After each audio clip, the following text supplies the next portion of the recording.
নমস্কার বন্ধুরা, শিয়ালদহ চালু হলেই বদলাতে পারে ইস্ট ওয়েস্ট মেট্রোর সময়, তার সঙ্গে বাড়ছে নানা সুবিধাও। তো চলুন সময় নষ্ট না করে বিস্তারিত যাওয়া যাক ভিডিওটির দিকে। তবে তার আগে বন্ধুদের কাছে ছোট্ট অনুরোধ, ভিডিওটি ভালো লাগলে একটি লাইক দেবেন এবং সাবস্ক্রাইব বাটনটি টিপে আমাদের সঙ্গে যুক্ত থাকবেন গুরুত্বপূর্ণ খবরের আপডেটগুলি সহজেই আপনাদের কাছে পৌঁছে দেওয়ার জন্য।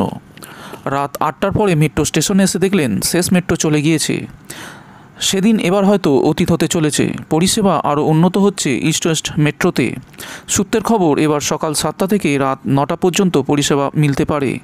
দিন কয়েকের মধ্যে বিষয়টি অনেকটা পরিষ্কার হয়ে যাবে। এদিকে চলতি মাসে পয়লা বৈশাখ থেকে শুরু হতে পারে শিয়ালদহ মেট্রো। এ নিয়ে সব রকম প্রস্তুতি নেওয়া হয়েছে। ভিড় সামলাতেও নানা পরিকল্পনা নিয়েছে মেট্রো। এবার মেট্রো রুটে শিয়ালদহ যুক্ত হলেই একাধিক পরিষেবা যুক্ত হবে ইস্ট ওয়েস্ট মেট্রোতে। নর্থ থেকে সাউথ মেট্রো পরিষেবার মতোই ইস্ট ওয়েস্ট মেট্রোতেও শনিবার ও রবিবারও পরিষেবা দেওয়া হবে।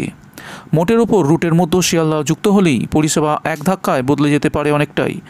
মেট্রো সূত্রের খবর, বর্তমানে সেক্টর 5 থেকে ফুলবাগান পর্যন্ত রুটে সকাল 8টা থেকে রাত 8টা পর্যন্ত পরিষেবা পাওয়া যায়।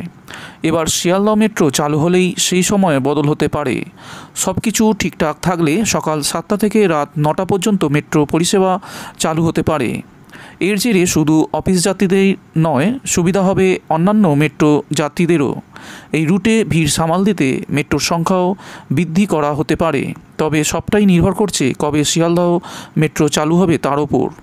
তার জন্য হয়তো অপেক্ষা আর কয়েকদিনের। এদিকে হাওড়া মেট্রোকে ঘিরেও নতুন করে স্বপ্ন বুনছেন সাধারণ মেট্রো যাত্রীরা।